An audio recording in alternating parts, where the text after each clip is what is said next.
Okay, Eamon, well, thanks again for having us this week. Same as always, a couple of questions and a roundup of the week ahead. First of all, what do you make of what's happening with Rangers and the shock news of them going into administration? Celtic have effectively been handed the title. Do you see the old firm recovering? No, I don't see Rangers recovering for a very long time. They have a massive problem, which might amount to almost 60 million. And I don't think they can ever recover from this. And more importantly, Scottish football will have a major problem if it's dominated, as it's likely to be in the short term and maybe the medium term, by one football club. So it's a problem for Rangers and for their fans. It's also a problem for Celtic and the rest of the teams in the Scottish Premier League, because if it becomes uncompetitive and if you take away one of the biggest clubs, and you'll have to write it off for a long time, it's a major problem. The only hope they have is that somebody with deep pockets, maybe someone from Qatar who bought Paris Saint-Germain, maybe someone with deep pockets will come and buy the club. I think there's a problem with that. One of the problems is, the main problem with that is the nature of the club.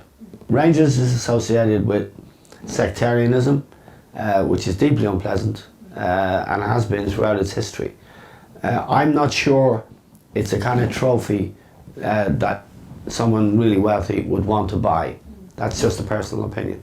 But it has serious consequences for the league. In the short term, Celtic are the immediate beneficiaries, but I'm not sure Rangers Football Club can survive as a power in Scottish football. So where would you stand on Celtic one day joining the Premier League then? I think it would be good for Celtic, and it would probably be good for the Premier League, because Celtic are a big club with a huge fan base, beautiful stadium, and they can bring to the Premier League what small clubs can't, and there are a lot of small clubs in the Premier League. The problem is the vested interests of the English clubs. They won't want to give up one of the 20 precious Premier League slots to what they see as outsiders. So making that happen, I think, is going to prove virtually impossible. Yeah. And then Carlos Tevez arrived back in Manchester after 5 months being AWOL. Mancini really has his work cut out here in handling this situation. What's your view? I think Mancini has handled the situation badly from the beginning. Tevez was a magnificent player for City. Last season, on the pitch, he was magnificent. He's a real worker, he's a great goal scorer, and nobody could question his commitment. I think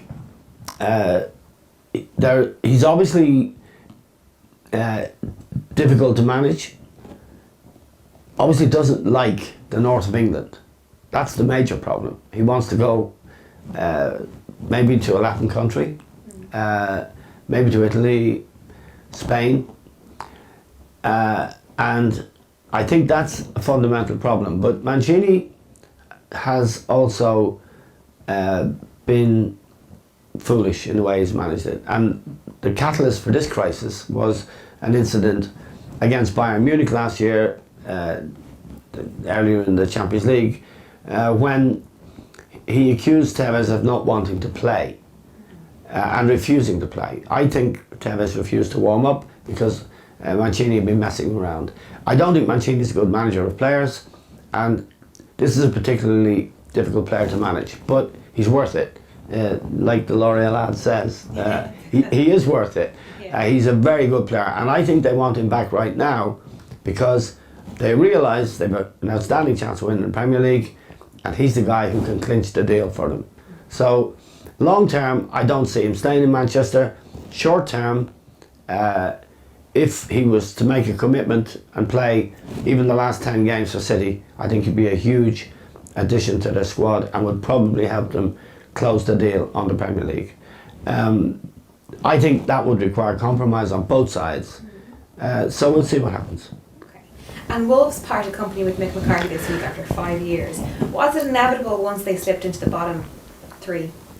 Well, yeah, he's been fighting a losing battle at Wolves for a long time, season after season. It takes its toll on the manager, it takes a toll on the fans and the players, of course. He's never really had resources to spend. He got them into the Premier League. He got Sunderland into the Premier League.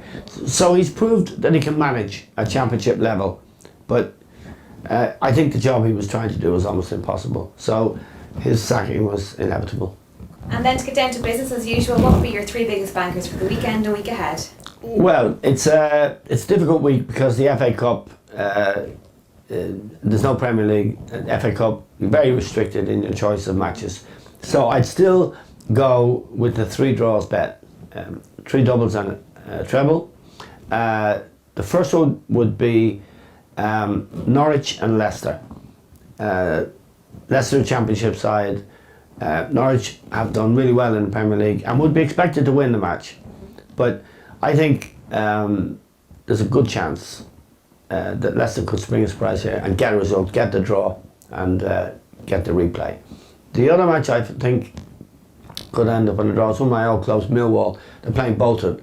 Bolton would be more concerned with surviving in the Premier League than winning the FA Cup. Millwall, it'll be a very big day for Millwall. It's quite a hostile place to go. So I'd say Millwall Bolton to draw. And the other draw I think would be Sunderland Arsenal. I tipped Sunderland to beat Arsenal last week and they didn't. But I knew Arsenal were going to get a spanking somewhere along the way and Milan killed them on Wednesday in Champions League. So I think Martin O'Neill will have learned from last week. I think they'll be up for it. So I'd suggest 3 draws. Norwich Leicester, Millwall Bolton and Sunderland Arsenal. Brilliant. And if you want to have an individual bet that I think will come up, I think Everton will beat Blackpool in the FA Cup. They're not great odds, 2-1 on. But if you want to sort of steal a few bob, yeah. Great. Well, thanks again and we'll see you next week. Good.